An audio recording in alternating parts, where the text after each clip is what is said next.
बच्चों ये जेई में 2025 का क्वेश्चन है ये 28 जैन मॉर्निंग शिफ्ट का क्वेश्चन है। देखिए इसमें क्या बोला जा रहा है, टू कैपेसिटर्स है ना, two capacitors C1 and C2 are connected in parallel to a battery. Charge time graph is shown below for the two capacitors.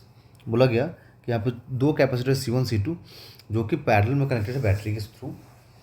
अब यहाँ बोला जाएगा जो चार्ज टाइम ग्राफ है ना दोनों कैपेसिटर्स के लिए, वो हमें यहाँ पर दिया हुआ है। The energy stored with them are U1 and U2 respectively. Which of the given statements is true? है ना, कौन सा स्टेटमेंट ट्रू होगा।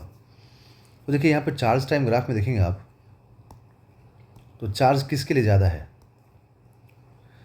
तो ये जो है ना ये जो ग्राफ है C2 को रिप्रेजेंट कर रहा है, ये ग्राफ तो C2 को रिप्रेजेंट कर रहा है ना। तो C2 का जो चार्ज है Q2 वो ज़्यादा है द पिक वैल्यू, और यहाँ पर C1 का ग्राफ है ये वाला, तो ये Q1 को रिप्रेजेंट कर रहा है।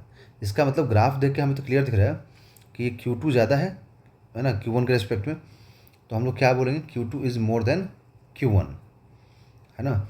और यहाँ पर देखिए क्या बोला है कि कनेक्टेड मतलब दोनों पैरेलल में है और यहाँ पर बैटरी से कनेक्ट है। तो पैरेलल में होने का मतलब हो गया कि अगर मेरे पास दो कैपेसिटर है, मान लीजिए C1 एंड C2 है ना, और अगर इन दोनों को हम लोगों ने बैटरी से कनेक्ट कर दिया ऐसे, तो यहाँ पर क्या होगा, यहाँ पर यही होगा कि पोटेंशियल जो है ना वो दोनों के लिए क्या रहेगा, कांस्टेंट रहेगा है ना, दोनों के लिए पोटेंशियल कांस्टेंट रहेगा।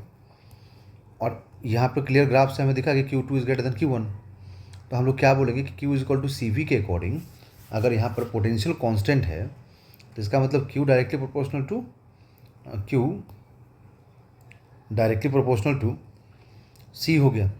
इसका मतलब कि अगर Q2 ज़्यादा है Q1 से, दैट मीन्स कि C2 भी क्या होगा, C1 से ज़्यादा होगा है ना, C2 भी C1 से है ना ज़्यादा तो हो जाएगा यहाँ पर।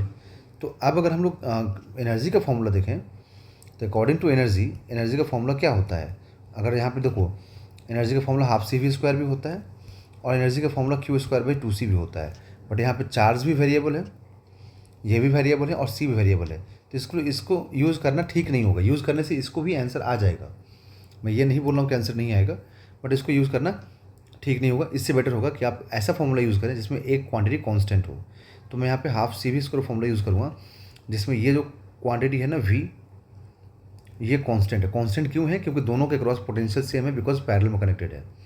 तो यहाँ देखें आप ठीक से, तो जिसका कैपेसिटेंस ज़्यादा हो जाएगा है ना, क्योंकि U directly proportional to C हो गया, तो जिसका यहाँ पर कैपेसिटेंस ज़्यादा होगा उसका पोटेंशियल एनर्जी भी ज़्यादा होगा। तो कैपेसिटेंस किसका ज़्यादा है, C2 का, तो C2 is greater than C1, that means कि U2 is greater than U1। तो यहाँ पर क्या हो जाएगा, C2 greater than C1 and U2 greater than U1, मतलब option number 4 is a right answer. Okay.